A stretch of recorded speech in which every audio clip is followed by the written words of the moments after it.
Good morning 10th class. बेटा आपका second chapter की जो रिवीजन है वो यहाँ से हमने स्टार्ट कर रखी है। तो लास्ट जो किया था एसिड बेसिस के जो कॉमन होता है वो हमने कर लिया था। आज जो है हम करेंगे उसकी जो स्ट्रॉन्गनेस होती है ना, स्ट्रॉन्ग और वीक एसिड क्या होते हैं। सबसे पहले तो बेटा एक बार यहाँ से ये देखो कि स्ट्रॉन्ग एंड वीक इलेक्ट्रोलाइट होते क्या हैं, सॉरी इलेक्ट्रोलाइट नहीं, एसिड और बेस होते क्या हैं। ठीक है, अब यहाँ से अगर हम देखें, अब स्ट्रॉन्ग और वीक जो है ना, हम यहाँ से इस बेस पे देखेंगे। एक आपके पास आता है पीएच, क्योंकि देखो यहाँ से अननोन तो आपके पास है नहीं है, आपने सारा कर रखा है पहले, इसलिए आपकी रिवीजन चल रही है यहाँ से। तो आपके पास यहाँ से पीएच क्या होता है, पीएच आपके पास क्या होती है, हाइड्रोनियम आयन कंसंट्रेशन होती है। पीएच आपको मैंने पहले भी बताया था, हाइड्रोनियम आयन कंसंट्रेशन को हम क्या बोलते हैं, पीएच।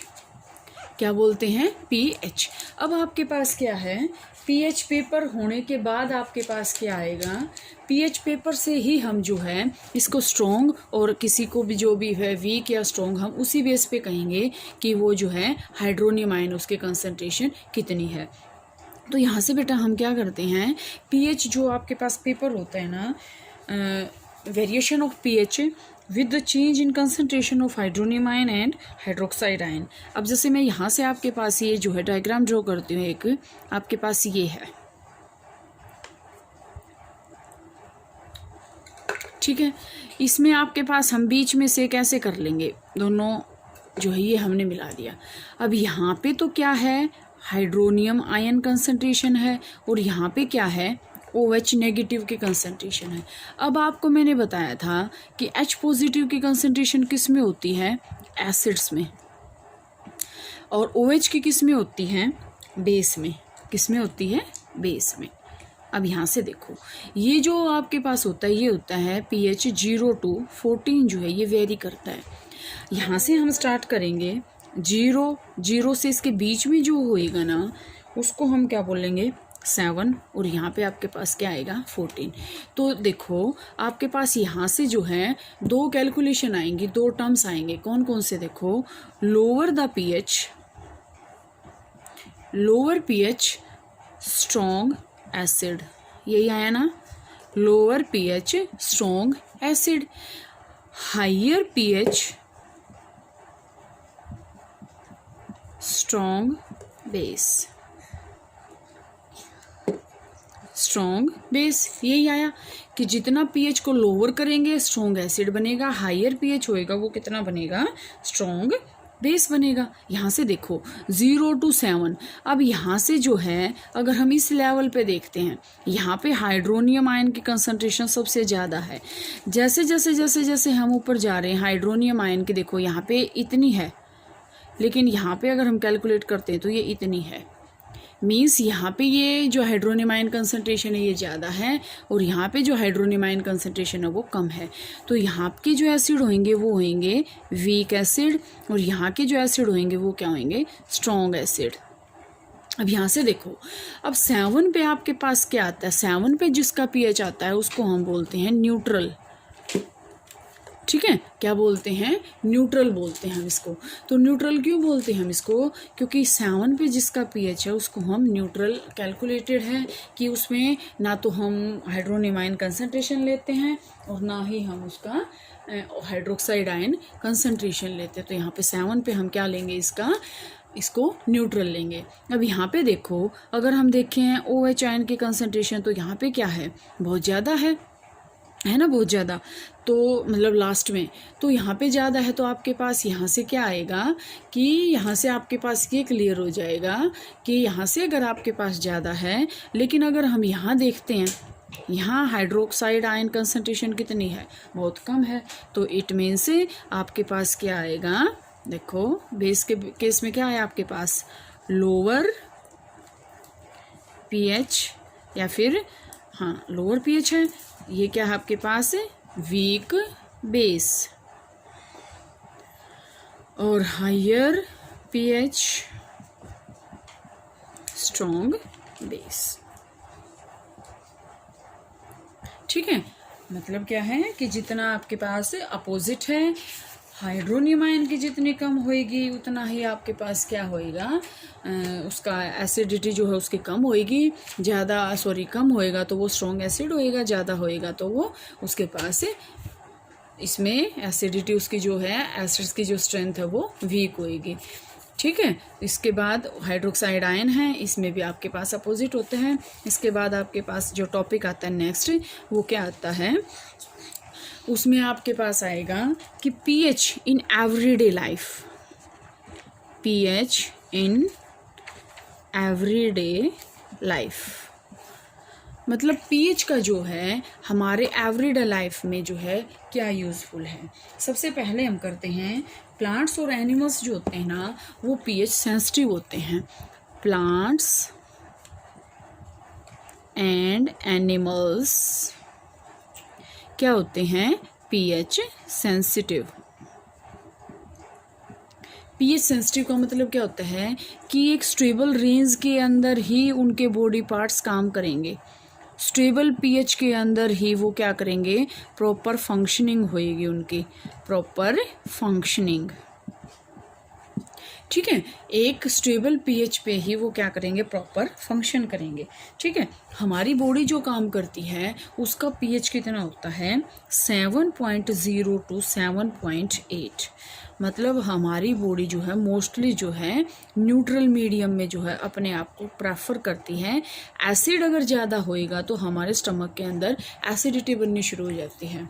ठीक है, तो यहाँ पे 7.0, अब 7.0 का मतलब क्या है, वो बेस की तरफ जा रहा है। 7.8 क्या है, वो बेस है। मतलब हमारी बॉडी या तो न्यूट्रल है या फिर हमारी क्या है, बेस की तरफ जाएगी। ठीक है, अब जैसे पीएच है, आपके पास यहाँ से क्वेश्चन आ सकता है कि रेन वाटर का पीएच कितना होता है। जो रेन वाटर का पीएच है आपके पास है, एसिड रेन है, आपने सुना होगा एसिड रेन। एसिड रेन आपके पास क्या होता है, when impurities like acids come with acid on the earth, these are called acid rain। और इस acid rain का जो pH होता है वो 5.6 होता है।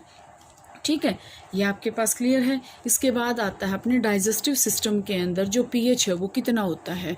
ठीक है, डाइजेस्टिव सिस्टम के अंदर जो डाइजेस्टिव कहाँ होता है, स्टमक के अंदर। लाइफ प्रोसेस के अंदर बायो में आपने सुना होगा डाइजेस्टिव सिस्टम जो है वो एक नैरो रेंज के अंदर काम करता है। ठीक है, आपने सुना होगा हमारा जो स्टमक होता है HCl को प्रोड्यूस करता है। अगर ये लेस अमाउंट में है तो काम चल जाएगा, लेकिन अगर ये मोर अमाउंट में है तो ये अपने जो है स्टमक के अंदर एसिडिटी बना देता है। ठीक है, एसिडिटी, और अगर ये एसिडिटी ज़्यादा बन गई तो हमें जो है पेट में अल्सर हो जाते हैं। ठीक है, तो यहाँ से ये आपके पास ये क्या आएगा, यहाँ से ये आपके पास अल्सर बन जाएंगे। मतलब HCl है, मीन्स क्या है कहने का कि डाइजेस्टिव सिस्टम जो आपका हमारी बॉडी का होता है वो एक स्पेशल पीएच के अंदर ही काम करता है। और अब आपके पास ये भी क्वेश्चन आता है, कई बार ये पूछ लिया जाता है कि अगर यहाँ से एसिडिटी अगर ज़्यादा है, ये HCl अगर ज़्यादा प्रोड्यूस हो गया तो इसको ओवरकम करने के लिए क्या करते हैं। देखो ध्यान से समझना, हम क्या करते हैं, आपने देखा भी होगा ये कि आपके पास क्या होता है एसिड, हम एसिड बेसिस साल्ट कर रहे हैं। एसिड को जब हम बेस के साथ मिलाएंगे तो आपके पास क्या बनेगा, न्यूट्रल बन जाएगा। तो इसका मतलब क्लियर है यहाँ से कि एसिड और एसिड आपके पास बना हुआ है, जब इसके अंदर हम बेस मिला देंगे तो आपके पास ये मीडियम कैसा हो जाएगा, न्यूट्रल। तो आपके पास जो NaHCO3 जो होता है ये आपका क्या है, एंटासिड के फॉर्म में भी काम आता है, एंटासिड। ठीक है, एंटासिड मतलब एसिडिटी को रिमूव करने वाला। ठीक है, अब आपके पास आता है कि जो हमारे टूथ डिके होते हैं, जो हमारे दांत खराब होते हैं, टूथ डिके। अब आपको भी पता है कि हमारी बॉडी पार्ट के अंदर, हमारी बॉडी के अंदर जो हमारे दांत का जो ऊपर वाला पार्ट होता है ना वो सबसे हार्डेस्ट होता है, हार्डेस्ट होता है। तो इसका मतलब क्या है कि अगर हम उसका काम कर रहे हैं, मतलब हम उसमें प्रॉपर, अगर हम उसमें अपना जो है रोल प्ले कर रहे हैं तो वो ठीक है। अगर हमारे माउथ का पीएच अगर लेस अमाउंट में है तो हमारे में क्या होएगा, मतलब 5.5 से कम है। अब मैंने आपको बताया था कि जितनी पीएच की वैल्यू लोअर होएगी वो उतना ही स्ट्रॉन्ग एसिड होएगा।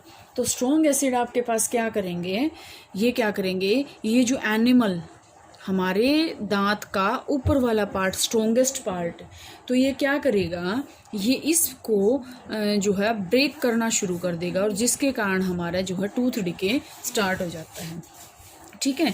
इसके बाद आपके पास आता है कि जो प्लांट्स और एनिमल्स होते हैं ना, वो सेल्फ डिफेंस के लिए हमारी बॉडी के अंदर एक एसिड प्रोड्यूस करते हैं जिसको हम बोलते हैं मेथानोइक एसिड। ठीक है। क्या करते हैं वो, मेथानोइक एसिड जो होता है, जैसे आपको मधुमक्खी ने काट लिया, या जो प्लांट होते हैं, कई कांटेदार प्लांट होते हैं, तो आपसे ये क्वेश्चन पूछ लिया जाता है कि आंट स्टिंग के अंदर कौन सा एसिड पाया जाता है। आंट स्टिंग के अंदर जो है मेथानोइक एसिड पाया जाता है, जिसके कारण हमें बहुत ही बर्निंग पेन होता है, क्योंकि एसिड जब गिरेगा तो बर्निंग पेन होगा। ठीक है। तो यहाँ से बेटा आपके पास क्या है, ये चैप्टर यहाँ तक का आप इसको करेंगे। आपका जो है साल्ट बचे हुए हैं, 1-2 साल्ट मैं आज करवा देती हूँ, और बाकी जो साल्ट है वो कल करेंगे, क्योंकि इसमें आपका, इसमें पीरियोडिक में यही आएगा। तो आपके पास क्या आएगा, साल्ट्स। सबसे पहले हम क्या स्टडी करते हैं, साल्ट्स। तो बेटा सबसे पहले आपको ये पता होना चाहिए साल्ट्स होते क्या हैं। जब हम एसिड प्लस बेस को मिक्स कर देंगे तो आपके पास क्या बनाएंगे, ये साल्ट प्लस वाटर, क्योंकि ये बार बार ये रिएक्शंस आ चुके हैं आपके पास कि एसिड्स और बेसिस को जब हम मिलाएंगे तो आपके पास ये क्या बनाएंगे, साल्ट्स बनाते हैं, और हमें वाटर जो है ये देते हैं। ठीक है। सबसे पहले आपके पास जो साल्ट आता है वो आता है कॉमन साल्ट। क्या आता है, कॉमन साल्ट। कॉमन साल्ट का फार्मूला क्या होता है, NaCl। ठीक है।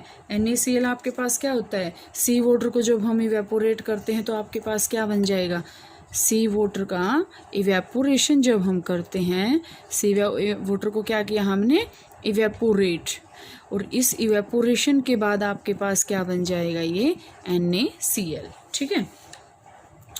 तो NaCl आपके पास क्या है, या फिर हम साल्ट बनाते हैं HCl को और सोडियम हाइड्रोक्साइड को। जैसे आपके पास है, इसमें दूसरा भी एग्जांपल है बेटा, कि अगर हम इसे बनाने लगे तो ये HCl प्लस NaOH को अगर हम मिक्स करेंगे, क्योंकि ये एसिड है ये बेस है, NaOH, ये एसिड है ये बेस है। अब ये देखो आपके पास क्या मिलेगा, ये आपके पास यहाँ से क्या बन जाएगा, NaCl प्लस वाटर। ये अभी बताया था, एसिड और बेस मिलके क्या बनाते हैं, साल्ट बनाते हैं, और वाटर को क्या कर देते हैं, रिमूव कर देते हैं। ठीक है। तो यहाँ से आपके पास ये है सोडियम हाइड्रोक्साइड आएगा, इसके बाद ब्लीचिंग पाउडर आएगा। तो सोडियम हाइड्रोक्साइड को और कर लेते हैं। सोडियम हाइड्रोक्साइड का फार्मूला क्या होता है, NaOH, सोडियम हाइड्रोक्साइड। ये भी आपके पास क्या है, बेस है वैसे तो ये। और जब हम इसके अंदर से NaCl के अंदर जब हम वाटर मिक्स करेंगे तो आपके पास क्या आएगा, NaOH बन जाएगा, Cl2 गैस बन जाएगी और हाइड्रोजन गैस बन जाएगी। यहाँ से बेटा आपके पास ये क्वेश्चंस जो हैं अराइज होते हैं। ठीक है।